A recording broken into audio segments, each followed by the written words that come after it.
We know God spoke to Moses, but we don't even know where this man comes from." "Why, that's very strange," the man replied. "He healed my eyes, and yet you don't know where he comes from? Ever since the world began, no one has been able to open the eyes of someone born blind. If this man were not from God, he couldn't have done it." They told him, "God should get the glory for this, because we know this man Jesus, he's a sinner." "Well, I don't know whether he is a sinner," the man replied, "but I do know this. I was blind, and now I can see." Welcome to the I Will Be Your Church podcast, Saturday Scripture, where we let the scriptures of God speak for themselves. Open your heart today and hear what the Spirit of God is speaking to you. Today's scripture is from John chapter 9. As Jesus was walking along, he saw a man who had been blind from birth. "Rabbi," his disciples asked him, "why was this man born blind? Was it because of his own sins or his parents' sins?" "It was not because of his sins or his parents' sins," Jesus answered. "This happened so that the power of God could be seen in him. We must quickly carry out the tasks assigned us by the one who has sent us. The night is coming, and then no one can work. But while I am here in the world, I am the light of the world." Then he spit on the ground, made mud with the saliva, and spread the mud over the blind man's eyes. He told him, "Go, wash yourself in the pool of Siloam," which means sent. So the man went and washed and came back seeing.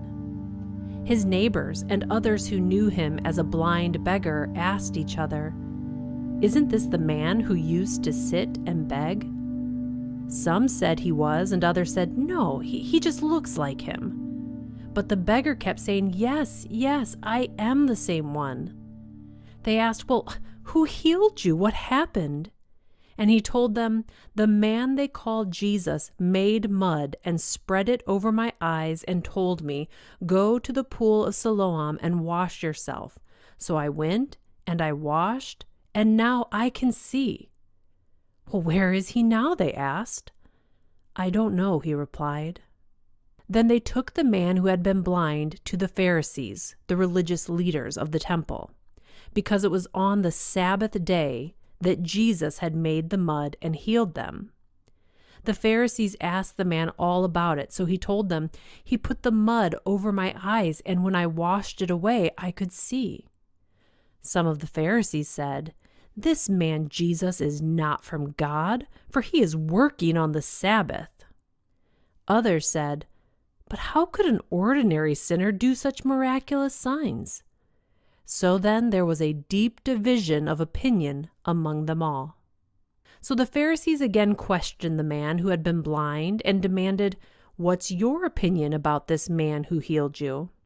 The man replied, "Well, I think he must be a prophet."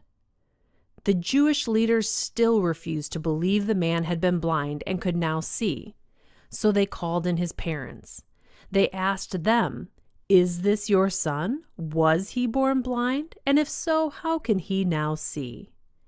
His parents replied, "We know this is our son and that he was born blind, but we don't know how he can see or who healed him. Ask him. He is old enough to speak for himself." His parents said this because they were afraid of the Jewish leaders who had announced that anyone saying that Jesus was the Messiah would be expelled from the synagogue. They would no longer be allowed to worship there. That's why they said, "He's old enough. Ask him."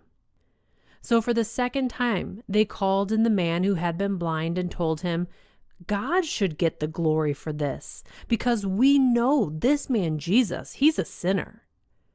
"Well, I don't know whether he is a sinner," the man replied, "but I do know this. I was blind, and now I can see." "But what did he do?" they asked. "How did he heal you?" "Look," the man exclaimed, I told you once, didn't you listen? Why do you want to hear it again? Do you want to become his disciples too?" Then they cursed him and said, "You are his disciple, but we are disciples of Moses. We know God spoke to Moses, but we don't even know where this man comes from." "Why, that's very strange," the man replied. "He healed my eyes, and yet you don't know where he comes from? We know that God doesn't listen to sinners, but he is ready to hear those who worship him and do his will. Ever since the world began, no one has been able to open the eyes of someone born blind. If this man were not from God, he couldn't have done it." "You were born a total sinner," they answered, "and you are trying to teach us?" And they threw him out of the synagogue. When Jesus heard what had happened, he found the man and he asked, "Do you believe in the Son of Man?" The man answered, "Who is he, sir? I want to believe in him." "You have seen him," Jesus said, "and he is speaking to you." "Yes, Lord, I believe," the man said, and he worshiped Jesus. Then Jesus told him, "I entered this world to render judgment, to give sight to the blind, and to show those who think they see that they are blind." Some Pharisees who were standing nearby heard him and asked, "Are you saying that we're blind? If you were truly blind, you wouldn't be guilty," Jesus replied. "But you remain guilty because you claim that you can see." When you have been touched by the Lord, when your life has been dramatically changed by an encounter with him, when your blind eyes have been opened, when your hardened heart has been replaced with a new soft heart, when your dead spirit comes alive because you have been filled with the Spirit of Jesus, there will always be people who come and say that that isn't right, that that isn't true, that that can't possibly be the case, that it had nothing to do with Jesus, or maybe even that it was an evil spirit or a negative thing. But when you've had an encounter with the Lord, it doesn't matter what anyone else says to you, you will be able to reply to them, "All I know is, I was blind, but now I see." And if this man, Jesus, if he weren't from God, he couldn't have done it. But he has done it, and he's still doing it today. If you are looking for your life to be changed, then today is the day to call out to Jesus and ask him to open your blind eyes, to heal your broken heart, to restore your spirit, and to reconcile you with God, so that you can be a person who says, "I once was blind, but now I see. I once was lost, but now I'm found."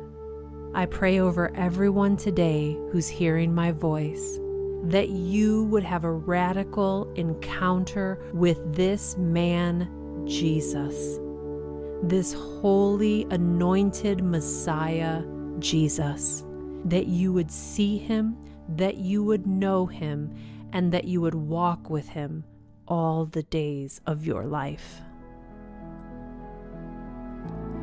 If you feel blessed by the I Will Be Your Church podcast, please subscribe so you never miss a day, and then share it with your friends.